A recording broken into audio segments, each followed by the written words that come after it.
Hello everyone. Welcome to school. So today we are going to discuss about the chapter Locomotion and Movement. So in this chapter there are totally 5 topics. Okay. So the first topic is types of movement. Okay. And the second topic is muscle. Under muscle we are going to study about the structure of contractile proteins and mechanism of muscle contraction. Okay. And the third one is skeletal system. In that fourth one is joints. Okay. And the fifth one is disorders of muscular and skeletal system. We have disorders in everything. Okay. So first we will see about the first topic, which is types of movement. So now we are going to see the first topic, which is types of movement. Okay. Okay. In that, so generally cells of human body, they exhibit 3 types of movement. Consists of 3 types of movement. What? Consists of 3 types of movement. Okay. So they exhibit 3 types of movement, which is amoeboid movement, ciliary movement, and muscular movement. Okay. So here amoeboid movement is performed by macrophages and leukocytes of blood and cytoskeletal elements like microfilaments. Microfilaments are nothing but it is coming from a cell, cytoskeletal elements. We have already seen in the cell the unit of life. Okay. So it is affected by pseudopodia formed by the streaming of protoplasm. Okay, like in case of amoeba. Okay, so this is amoeboid movement in our body. And then ciliary movement is nothing but ciliary movement is exhibited by the organs which are lined by ciliated epithelium. Okay, so those organs which are lined by ciliated epithelium, they perform ciliary movement. Okay. So there will be many cilia in the cells, like for example trachea. So our trachea have number of cilia which in the coordinated movement of them, the dust particles in the air are trapped. Okay. And fallopian tube in case of females, it performs the transfer of ova. So those tubes have cilia in them. Okay. So trachea and fallopian tube are example of ciliary movement. Okay. And the third one is muscular movement, where it is exhibited by limbs, jaw, tongue, and etc. So this movement being the majority of movements in multicellular organisms. Okay. So in this chapter we are going to see about muscular movement, where skeletal we will be seeing about skeletal muscles and everything. Okay. So next we will see about muscle. Okay. We are going to discuss about the second topic, which is muscle. Okay. So this muscle is a mesodermal origin. So mesoderm is nothing but in embryonic stage we will be having ectoderm, mesoderm, and endoderm. So this muscle is of mesodermal cells origin. So the cells in mesoderm form into muscles. Okay. So in our body up to 40 to 50% of weight is due to the muscles. Nearly 50% is due to muscles. Okay. The other 50% is organs and the bones and everything. No, some organs are also muscles, but with the other is of bones and everything. Okay. Skin and So here these muscles have properties like excitability, contractibility. They excite, they contract and extend, and then they have elastic properties and everything. So based on the location of these muscles, these muscles are divided into 3 categories. Okay. Skeletal muscles, which is located near the skeleton, visceral muscles inside the organs and tubes in the vessels. Okay. And cardiac muscles in the heart muscle. Okay. So these 3 have their own characteristics, which we have already discussed in the previous chapters. Like we have already discussed. Yeah, cardiac muscles. They are also known as restless muscles. The myogenic muscles, and these cardiac muscles are striated muscles which have the striations. And these cardiac muscles are involuntary muscles. The skeletal muscles are also striated, but they are voluntary. We can control their actions. Okay. And visceral muscles These muscles are involuntary and unstriated muscles because they are lining the vessels, tubules and ducts and everything. So skeletal muscles, visceral muscles and cardiac muscles, according to their location, they are divided into 3. Okay. So now we are going to discuss in detail about skeletal muscle. Okay. So each skeletal muscle have number of muscle bundles or fascicles. Okay. In each skeletal muscle, there will be number of muscle bundles or fascicles. Okay. So these muscle bundles, there are number of muscle bundles. So all the number of muscle bundles are together connected with the common collagenous connective tissue layer called fascia. Okay. So muscle bundles muscle bundles are also known as fascicles. These fascicles are connected through fascia. Okay. Okay. So each muscle bundle or fascicle have number of muscle fibers. Okay. Inside each muscle bundle, there will be number of fibers. Fibers. Okay. So for example, if you take this is a muscle. So there are number of muscle bundles. So these are muscle bundles. Okay. Or fascicle. And inside those each fascicle, they will be having number of muscle fibers. So connectivity of fascia, it's physical. No, these fascicles are connected through a collagenous connective tissue called fascia. Okay. So remember this structure. First muscle. Inside muscle there are number of muscle bundles also called as fascicles which are connected by fascia. And in each muscle bundle or fascicle there will be number of muscle fibers. The muscle cell. Okay.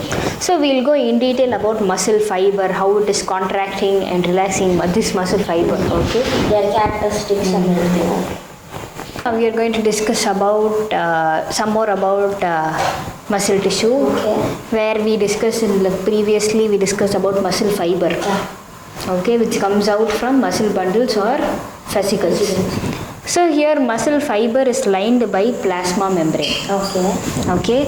So it is lined by plasma membrane, which is muscle fiber. Each muscle fiber is lined by plasma membrane known as sarcolemma. Okay. So this sarcolemma contains sarcoplasm in them. Okay. It contains sarcoplasm. This sarcoplasm has more number of nuclei in them. Okay. So here many nuclei, this sarcoplasm contains many nuclei. Okay. And now endoplasmic reticulum in this cells are known as sarcoplasmic reticulum. Okay, of muscle fiber. So this sarcoplasmic reticulum is a storehouse of calcium ions. Okay, can you understand? First muscle fiber comes out from the muscle bundles. So these muscle fibers, they have a plasma membrane, cell membrane called sarcolemma. Okay, which contains sarcoplasm. Is nothing but like cytoplasm, sarcoplasm. And this sarcoplasm contains many nuclei. Okay, and the endoplasmic reticulum, which is present inside this sarcoplasm, is known as sarcoplasmic reticulum, and it is the storehouse of calcium ions. Okay. So this sarcoplasm, generally it has a large number of parallelly arranged filaments. Okay, sarcoplasm, which is like cytoplasm in these cells, have large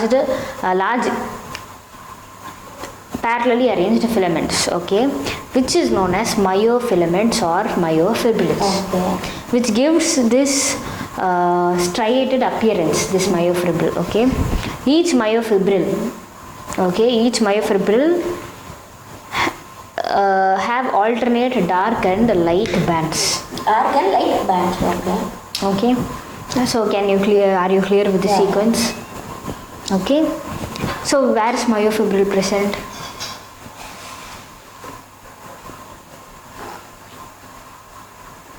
In the sarcoplasm, because sarcoplasm have a large number of parallelly arranged filaments in them, known as myofilaments or myofibrils. Okay. So these myofibril have alternate dark and light bands, which gives them striated appearance. So these dark and light bands are due to two proteins. Okay, actin and myosin. Actin is known as light band. It is also known as I band or isotropic band. Okay, so actin is present here, I band. So that is actin. Can you see that one? Yeah. At the top I have written I band. So these filaments are actin. Okay. Okay. And myosin is known as dark band. Okay, which is also known as A band or anisotropica. The center part, this one, these lines are known as, these are composed of myosin, and these circles are composed of actin, and the lines are composed of myosin. Myosin is dark, actin is light. Okay. So here, since actin is thin, it is also known as thin band. Myosin is thick, so it is also known as thick band. Okay. So here the line separates between a band. It is a separations of bands. Okay. So this line represents Z line. Okay. Okay. So here A band you are clear, I band you are clear. What is H zone? H zone is nothing but the Hensen's zone, which is present, the myosin, which is present in between the light bands. Okay. So in the center part, the center zone is known as H zone. Okay, can you understand? So and the space, the filaments between one Z line and another Z line is known as sarcomere. Okay. Okay, one Z line and another Z line, the present in between is known as sarcomere. Okay, so this sarcomere is known as functional unit of contraction. Okay, sarcomere is functional unit of When we contraction. contract our muscles, this is only will help us to contract easily. Okay. Okay, so this is the structure. So this only, this process helps us to contract our muscles. Okay, we'll be discussing how it helps us to contract and relax and everything. Okay, so these zones and lines are very, very important. Okay. Okay. That's all. We'll be discussing about what are the proteins and everything. Okay. Next topic. Third. So now we are going to see about structure of contractile proteins. Okay. So previously we saw about actin and filament, actin and myosin. No. So in each actin, okay, actin is present where? Actin is also known as light. It is also known as light band. Okay. So which is thin in structure. Okay. So this actin have two F-actin filaments. Okay. So it is composed of two filaments which is coiled. Okay. Like and DNA. Not like DNA. Okay. So DNA is coiled at right angle. Okay. It is right-handed structure, right-handed coiled structure, but it is not like that. It is just coiled like thread. Okay. So here these are F-actin, globular molecules. These are F-actin. Okay. And the line which is connecting the F-actin is known as tropomyosin. Okay. And in tropomyosin, at a regular intervals, there are troponins present. 3 troponin components are present like this. Okay, at a regular intervals. So in the resting state of this actin, a subunit of troponin, there are 3 subunits. So one subunit of troponin masks the active binding sites for myosin on the actin filaments. Okay. Can you understand? Actin binding sites for myosin. So you will be understanding later when the mechanism is known. Okay. So one troponin, it binds the active binding site of myosin in the other troponin. Okay. In the other subunit of troponin, it is binding other subunit of troponin. Okay. So here now we are going to see myosin. Each myosin protein is a polymerized protein. Okay. Polymerized protein consists of many monomeric proteins. Monomers consist of polymers. Okay, so many monomeric proteins known as meromyosins. Okay. So these meromyosins constitute the one thick filament. Many meromyosins constitute one thick filament or one myosin. So each meromyosin has a globular head, short arm and a tail. Okay. So this is the head. This is the cross arm and this is the tail. Okay. So here the myosin is present where? At the middle. Okay. Okay. Where is actin present? attached to the Z zone, Z line. Okay, you have seen the structure, no? That one I will again draw in the next. Okay. So, in these head of these meromyosin have two components, okay, two binding sites. Each head has two binding sites, okay. So in that the binding site at the top is known as actin binding sites. Okay. Actin binding sites. So it is myosin. Why actin binding sites are present here? Actin is this one. Why the actin binding sites are present here? Because this one binds to this actin, okay, binds to this actin and pulls. So therefore contraction happen. Contraction of the muscles happen, okay. So this one is actin binding sites, okay. So these are the top, and at the sides are known as ATP binding sites. Okay. So altogether head and cross arm together is known as heavy meromyosin, and this light segment is known as light meromyosin. A tail. This one is known as light meromyosin. Okay. So this is the structure of actin and myosin. Okay. So you have to remember that these two sides are actin binding sites. It binds to this actin and it pulls. Okay.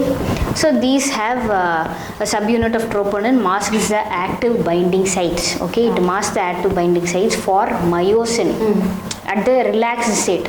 Otherwise, the both will attach and it will get pulled. So it masks the active binding site on the actin filaments. Okay. So next we will see about the mechanism of muscle contraction. Okay.